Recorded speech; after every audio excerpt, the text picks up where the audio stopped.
ഇവിടെ ആരുമില്ലേ? ചേച്ചി. ആരേനു? അമ്മേ, ഞാൻ പഞ്ചായത്ത് നിന്നാണ്. എന്തേനും കാര്യം? കുറച്ച് കാര്യങ്ങൾ ചോദിച്ചറിയണ്ടായിരുന്നു. എന്നാ വാ, മോള് കേറിയിരിക്കെ. മോള് പഞ്ചായത്തിലാന്ന് പറഞ്ഞിട്ട് ഞാൻ ഇടക്ക് പഞ്ചായത്തിൽ വരുന്നല്ലോ. മോൾ ആടെയൊന്നും കണ്ടതായിട്ട് ഓർമ്മയില്ലാലോ. മോള് പുതിയതാണോ?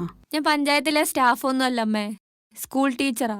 അവരുടെ എന്തെങ്കിലും കണക്കെടുപ്പിനും കാര്യങ്ങൾക്കും വേണ്ടിയിട്ട് അംഗനവാടി ടീച്ചറെയോ അല്ലെ ഞങ്ങളെ പോലുള്ള സ്കൂൾ ടീച്ചേഴ്സിനെയോ വിളിക്കുന്നതാ. മോളെ പേരെന്നേനു? എന്റെ പേര് അനു. എന്നാ മോള് ചോദിച്ചോ. അങ്ങനെ ചോദ്യങ്ങളായിട്ടൊന്നുമില്ലമ്മേ. മഴക്കാലല്ലേ വരാൻ പോകുന്നേ, അപ്പൊ ചെറിയ കുട്ടികളൊക്കെ ഉണ്ടാവുമല്ലോ. കുട്ടികൾക്ക് വരാൻ പോകുന്ന അസുഖങ്ങളും അത് വരാതിരിക്കാനുള്ള മുൻകരുതലുകളൊക്കെ ഇല്ലേ, അതിനെപ്പറ്റിയുള്ള ചെറിയ വിവരണങ്ങൾ മാത്രം. അതിനിവിടെ കുട്ടികളൊന്നും ഇല്ലല്ലോ മോളെ. കുട്ടികളില്ലേ? ഇല്ല. പിന്നെ ഇവിടെ ആരൊക്കെയാ ഉള്ളത്? ഇവിടെ ഞാനും എന്റെ മോനും ആ ഉള്ളു. മോനാണെ കല്യാണം കഴിച്ചിട്ടുമില്ല. അതെയോ? എന്നാ അമ്മയുടെ പേരും വീട്ടുപേരും ഒന്ന് പറയോ? എന്റെ പേര് ജാനകി എന്നാ മോളെ. വീട്ടുപേര് ചുമരുമലുണ്ട്, മോളെ എഴുതിയെടുത്തോ. എനക്കാണെ പേര് നാവും തുമ്പത്ത് വരുവേയില്ല. അനുപമം. അതെന്താ അമ്മ ആ പേരിന് താഴെയായിട്ട്? അത് മോളൊന്ന് ചെന്ന് നോക്ക്.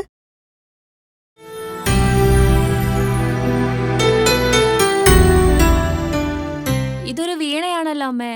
അത് അവളുടെ ഓർമ്മക്കാന്നും പറഞ്ഞ് അവൻ കൊണ്ട് വച്ചതാ മോളെ. ആരുടെ? അതൊക്കെ പറഞ്ഞാലുണ്ടല്ലോ മോളെ, ഒരുപാട് പറയാനുണ്ട്. അമ്മയുടെ മോനെവിടെ? ഓനിവിടെ എവിടെയെങ്കിലും ഉണ്ടാവും മൊബൈലും കൊണ്ട്. ഇപ്പൊ മൊബൈലും കൊണ്ടല്ലേ വീഡിയോ പിടുത്തവും ഫോട്ടോ എടുക്കലും ഒക്കെ.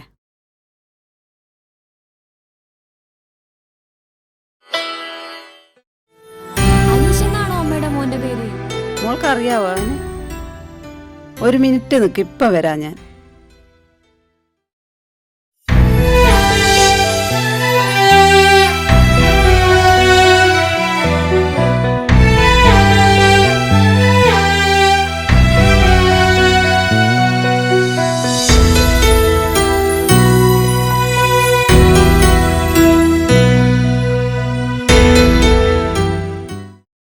മോളെ, ഇതൊക്കെ അവൻ എഴുതിയതാ.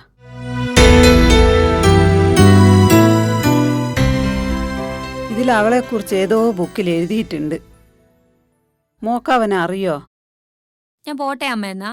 മോള് വെച്ചോളൂ, ഇവിടെ വേറെ ഇരിപ്പുണ്ട്.